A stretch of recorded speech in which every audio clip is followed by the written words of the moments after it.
Diario de un desesperado. Friedrich Reck. 11 de agosto de 1936.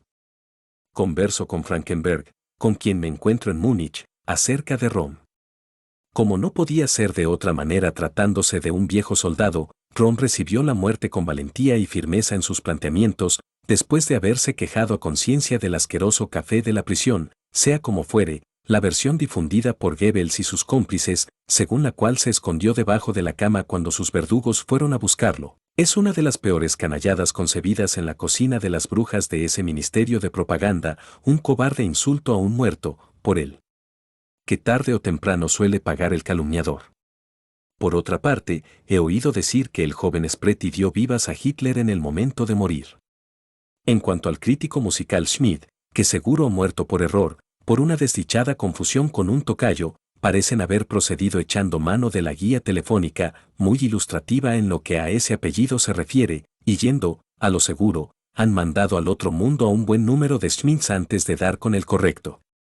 Por último habría que mencionar al señor von Kahr, de 72 años, al que no asesinaron a tiros, en absoluto, sino que fue pisoteado hasta la muerte por esbirros de las SS en el patio del Hotel Marienbad. Todo este asunto es uno de los más oscuros y enigmáticos de estos últimos años, y algún día producirá espantosas revelaciones. Si las apariencias no engañan, aquí se han cruzado intentos de golpe muy diversos. Dicen que unos días antes el viejo Hugenberg habló en el casino de la UEFA de los acontecimientos que se esperaban, que pronto permitirían a la UEFA una producción libre, sin molestias de la censura, mientras Papen, en su discurso de Marburgo, escrito por su adlátere Jun, aparentaba, cual astuto Ulises, estar dispuesto a regresar arrepentido a las filas del Centrum. Jun, al que durante toda mi vida he considerado judío, y que en cualquier caso fue un componedor político obsesionado con su afán de protagonismo, pagó con la vida ese discurso, mientras su señor y maestro Papen, que merecía la horca aunque solo fuera por su hiperbólica necedad, buscaba refugio bajo las alas protectoras del viejo Hindenburg.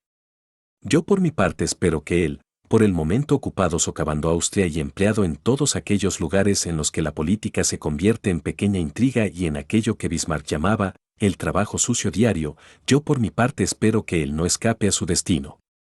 Él, que tras el aspecto de un gentleman alberga el sentido del honor y la conciencia del perro de un carnicero, y que siempre ha imaginado la alta política como una cadena de puñaladas y cuatrerismo, es, con toda su astucia, más tonto que un zapato, con esa necedad del corazón y la conciencia que sin duda puede convertirse en picardía, pero que en modo alguno es una disculpa, sino un vicio.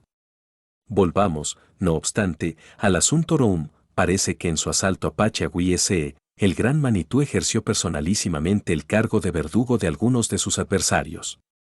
Por otra parte, he oído decir que una de esas víctimas, puede que Heinz, se defendió pistola en mano y rugiendo de furia persiguió escaleras arriba a Hitler, su señor y maestro fugitivo, hasta que éste se puso a salvo cerrando la puerta blindada de un desván. Un hermoso arranque de estilo hamletiano para un joven estado, un primer compás que prometía mucho para el futuro. Yo, entre tanto, mientras trabajo en mi libro sobre los anabaptistas de Münster, leo con profundo estremecimiento los relatos medievales referentes a esta herejía auténticamente alemana, que fue en todos y cada uno de sus elementos, incluso en los más ridículos detalles, predecesora de lo que ahora estamos viviendo. A semejanza de la actual Alemania, aquella ciudad-estado de Münster se separó por entero del mundo civilizado y, como la Alemania nazi, se apuntó un éxito tras otro durante largo tiempo hasta parecer invencible, para al final desplomarse en un momento del todo inesperado y por así decirlo por una bagatela.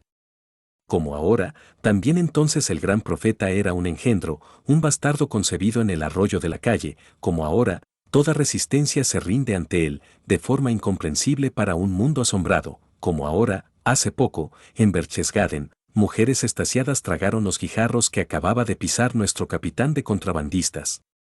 Como ahora, mujeres histéricas, maestros de escuela estigmatizados, curas rebotados, exitosos alcahuetes y outsiders de todas las profesiones son los principales pilares del régimen.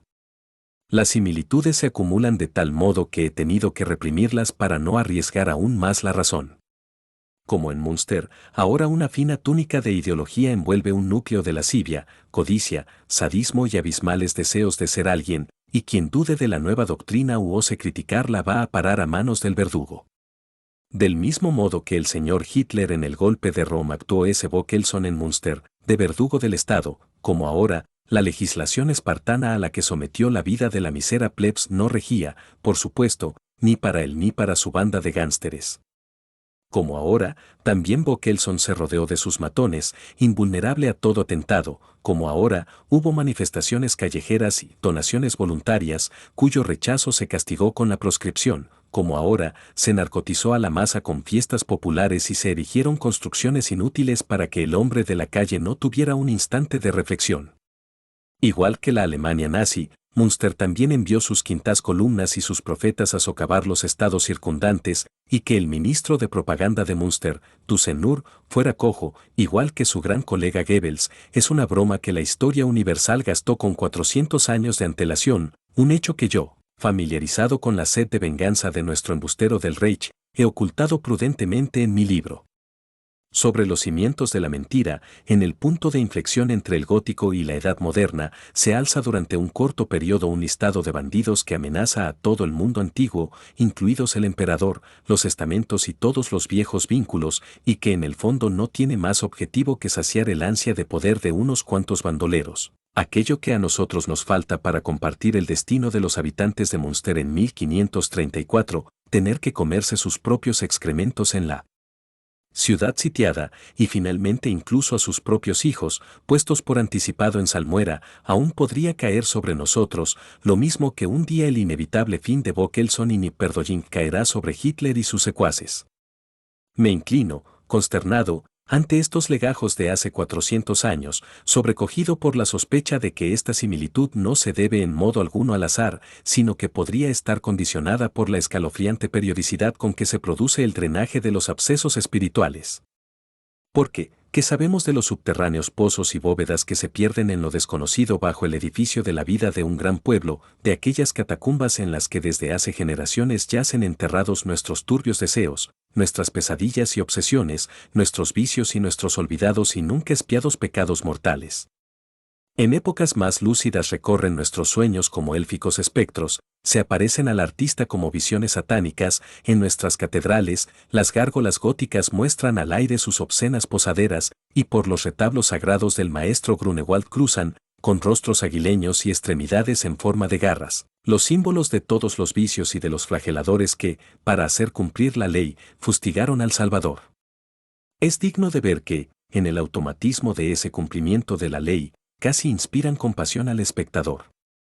Y ahora, cuando todo esto que normalmente se mantiene oculto en nuestras mazmorras pugna por brotar con la función purificadora de un furúnculo, cuando ese submundo vuelve a dar a luz un Satán que hace saltar la puerta de su cripta y libera los malos espíritus de la caja de Pandora.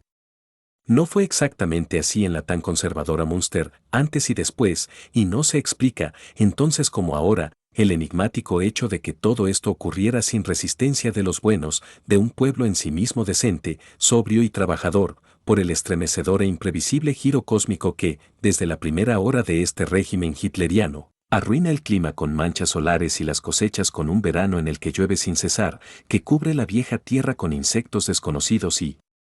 confunde en una medida inimaginable los conceptos de lo justo y lo injusto, lo mío y lo tuyo, lo recto y lo torcido, la virtud y el vicio, Dios y Satán. Hace poco, en Múnich, durante la celebración a bombo y platillo de una de esas fiestas ahora cotidianas, no encontré alojamiento en mi hotel acostumbrado, y hallé provisional cobijo en la ciudad antigua, frente a un colegio en el que, durante las vacaciones, se alojaba un grupo itinerante de las juventudes hitlerianas. Vi a uno de esos chiquillos, que acababa de soltar la mochila, dando una vuelta por el aula desierta, observé el modo en que su mirada se posaba en el crucifijo colgado sobre la cátedra del profesor, ese rostro joven y aún tierno que de pronto se desfiguraba de ira, arrancaba de la pared el símbolo al que están consagradas las catedrales alemanas y las vibrantes columnatas de la Pasión según San Mateo y lo tiraba por la ventana a la calle. «Quédate ahí, perro judío», exclamó. Eso es lo que vi. Entre mis conocidos, he visto muchas veces que los hijos formulan denuncias políticas contra sus padres, entregándolos así al verdugo. Oh, no creo que todos esos niños fueran demonios de nacimiento, al igual que el del crucifijo, Puede que simplemente se hayan entusiasmado con la leyenda del enebro o incluso con la de aquel fiel Heinrich a quien, en su lealtad y preocupación por su señor maldito y hechizado, le creció un brazalete de hierro en torno al corazón. Mi vida en esta ciénaga pronto entrará en su 5.º año. Desde hace más de 42 meses pienso odio, me acuesto con odio, sueño odio para despertar con odio, me asfixia verme prisionero de una horda de monos perversos, y me devana los sesos el eterno enigma de este mismo pueblo, que hace unos años velaba tan celosamente por sus derechos y que de la noche a la mañana se ha hundido en este letargo, en el que no solo tolera el dominio de los inútiles de ayer, sino que además, para colmo de vergüenza, ya no está en condiciones de percibir cómo ignominia su propia ignominia. Hace poco, en Seebrugg, vi pasar lentamente al señor Hitler, precedido y guardado por sus tiradores, protegido por las paredes blindadas de su coche, fiambre en salmuera, lleno de impurezas, una pastosa cara de luna llena con 2 ojos melancólicos y negros como el azabache clavados como pasas. Tan triste, tan desmedidamente insignificante, tan profundamente fallido que hace 30 años, en los tiempos más oscuros del guillerminismo, esa máscara excremental habría sido imposible por puras razones fisonómicas y, en un sillón de ministro, habría provocado la desobediencia, no de sus consejeros, no, incluso del conserje y las señoras de la limpieza. ¿Hoy? Pues he oído decir que hace poco el señor Hitler concluyó una argumentación del señor Keitel, que había suscitado su disgusto, lanzándole al general, con quien, desde luego, no desentona desde el punto de vista fisonómico, un jarrón de bronce a la cabeza. Hoy, pues, bajo el signo de una multitud que se hunde en la ciénaga de su oprobio. En una crónica de Münster del siglo XVI leo lo siguiente, y todo lo que hacían tenía que ser correcto, porque era la voluntad de Dios. No soy ni un ocultista ni un iluso, soy, con todos mis presentimientos, hijo de mi tiempo, y me atengo tan solo a lo que he visto y a lo que se me impone una y otra vez como la única solución al enigma. No. Ese al que vi pasar, arropado por sus mamelucos, como mi príncipe de este mundo, no es un ser humano. Es un personaje de un cuento de fantasmas. Me he encontrado unas cuantas veces con él, desde luego no en sus concentraciones, sino cara a cara, y por tanto en campo de caza, por así decirlo. En 1920, en casa de mi amigo Clemenceau Frankenstein, que entonces vivía en el Palacio Lembach, me encontré a un extraño santón a quien, según contaba el criado Anton, no había forma de echar, y llevaba ya una hora allí sentado. Era él en persona. Había conseguido entrar en casa de Klee, que hasta la Revolución había sido director general de los teatros reales, invocando su interés por la escenografía operística que relacionaba con su antiguo oficio y que probablemente imaginaba como una cadena de artefactos de decoradores y tapiceros. Como aún era un desconocido outsider, había venido, por así decirlo, en plan Carmagnole. Para hacer esa visita a un desconocido se había equipado con polainas de montar, fusta, perro pastor y sombrero de ala ancha, y tenía de este modo, entre los gobelinos y las frías paredes de mármol, el extraño aspecto de un cowboy que hubiera considerado oportuno sentarse ataviado con saones, espuelas gigantes y un colt en los escalones de un altar barroco. Así que allí estaba, sentado con cara de camarero estigmatizado, entonces todavía era delgado, parecía incluso un poco hambriento, tan satisfecho como cohibido en presencia de un señor varón, de carne y hueso, tanto como para no osar, por puro respeto, más que sentarse en cierto modo sobre la mitad de sus ascéticas posaderas, al tiempo que intentaba atrapar al vuelo las frías y amables observaciones del dueño de la casa tan feliz como un chucho hambriento al que se le arroja un trozo de carne. Desbordante, y haciendo suya en exclusiva la conversación, predicaba como un cura castrense y, sin haber tenido diferencia alguna con nosotros, tan solo por el inconsciente recuerdo de la acostumbrada acústica del circo Croune, acabó poniéndose a gritar de tal modo que el personal de servicio doméstico de Frankenstein, temiendo una disputa entre el dueño de la casa y el invitado, acudió en tropel y entró en la habitación con el fin de proteger a mi amigo. Cuando se fue, nos quedamos callados y sumidos en cierta perplejidad, para nada divertidos, sino con esa penosa sensación que se puede tener cuando el único viajero en el compartimento del tren resulta ser un perturbado.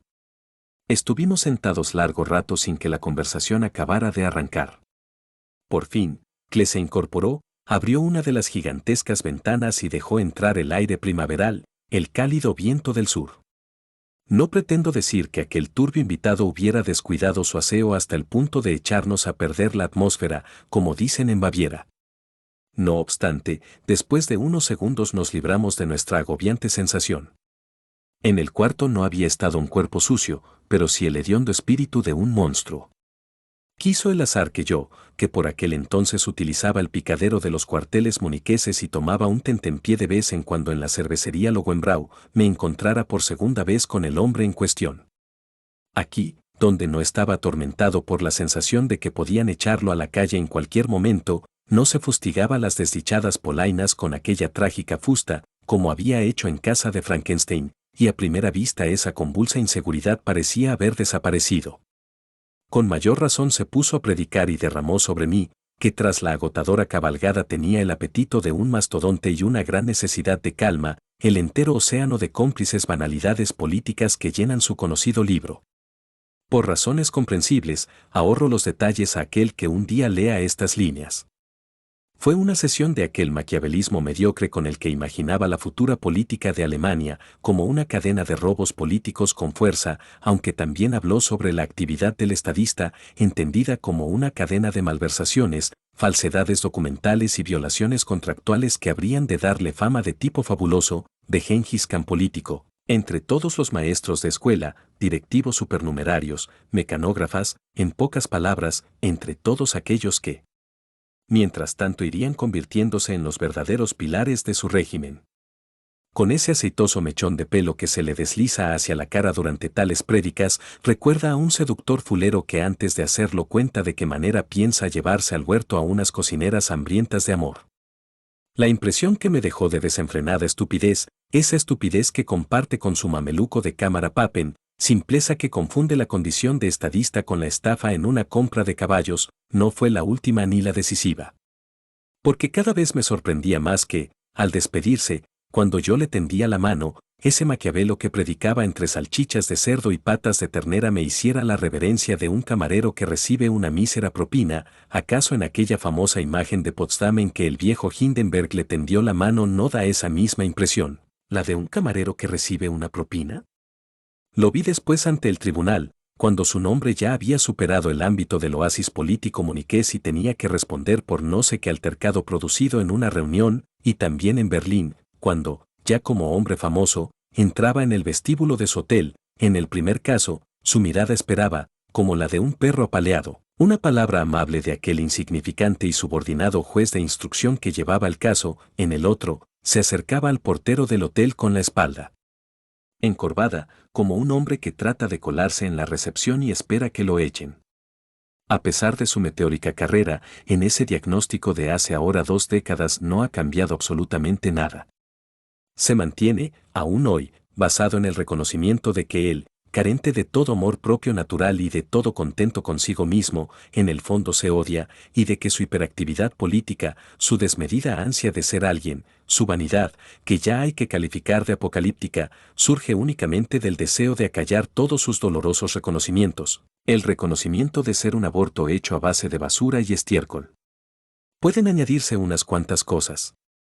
Ernhard Stengel, que le conoce mejor que yo, me habla de su creciente miedo a los fantasmas, dice que el miedo a los espíritus de aquellos que ha asesinado le espolea y le impide quedarse mucho tiempo en el mismo sitio, no concuerda mal con eso el que recientemente haya pasado sus noches insomnes en su cine privado, y que sus desdichados operadores tengan que ponerle 6 películas noche tras noche.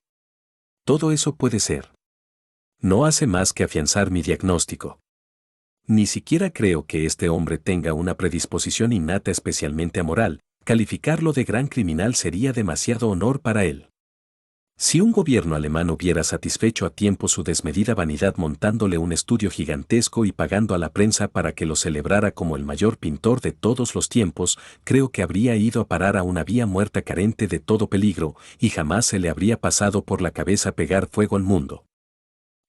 No creo en sus cualidades de Borgia, creo que el ansia de abrirse paso de una personalidad construida de desechos y profundamente fallida ha coincidido en esta ocasión con un capricho de la historia, que le está dejando jugar un rato con las palancas de su gran mecanismo, como hizo antaño con el curtidor Cleón.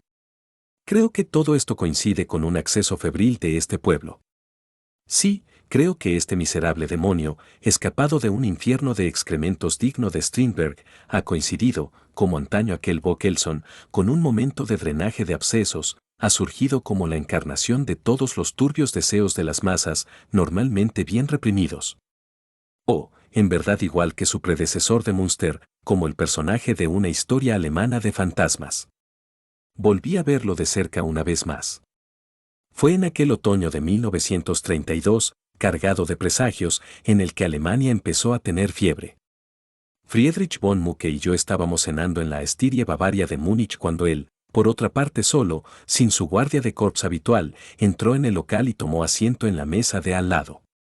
Allí estaba, convertido entretanto en un hombre poderosísimo en Alemania, y allí, sentado, se sintió observado y criticado por nosotros, muy incómodo, motivo por el cual adoptó enseguida el gesto obstinado de un pequeño funcionario que ha entrado en un local normalmente inaccesible para él, pero que, una vez ha tomado asiento, exige a cambio de su buen dinero, que le sirvan y traten igual de bien que a esos distinguidos caballeros de ahí. Sí, allí estaba sentado, un Gengis Khan vegetariano, un Alejandro abstemio, un Napoleón sin mujeres, una miniatura de Bismarck que habría tenido que guardar un mes de cama si se hubiera visto forzado a tomar aunque solo fuera uno de los desayunos del viejo canciller de hierro. Yo había venido en coche a la ciudad y, por aquel entonces, en septiembre de 1932, como las carreteras eran ya bastante inseguras, llevaba encima una pistola lista para disparar, en aquel local casi vacío habría podido hacerlo, sin más. Lo habría hecho, si hubiera sabido el papel que iba a desempeñar ese puerco y los años de sufrimiento que nos esperaban. Por aquel entonces, no lo consideraba más que un personaje de revista satírica, y no disparé. Tampoco habría servido de nada, porque el Consejo del Altísimo ya había decidido nuestro martirio, y si entonces lo hubieran atado a las vías del tren, el vertiginoso expreso habría descarrilado antes de alcanzarlo. Hoy se oye hablar de muchos atentados que estaban destinados a él, y todos fracasaron. Así será, y tendrá suerte hasta que llegue su hora. Cuando ésta haya llegado, la perdición irá arrastrándose hasta él desde todos los rincones, incluso desde rincones en los que él nunca ha pensado. Desde hace años, y esto vale también para este país de los demonios, por el momento tan afortunado, Dios parece dormir. Pero si Dios quiere, dice un proverbio ruso, hasta una escoba puede disparar.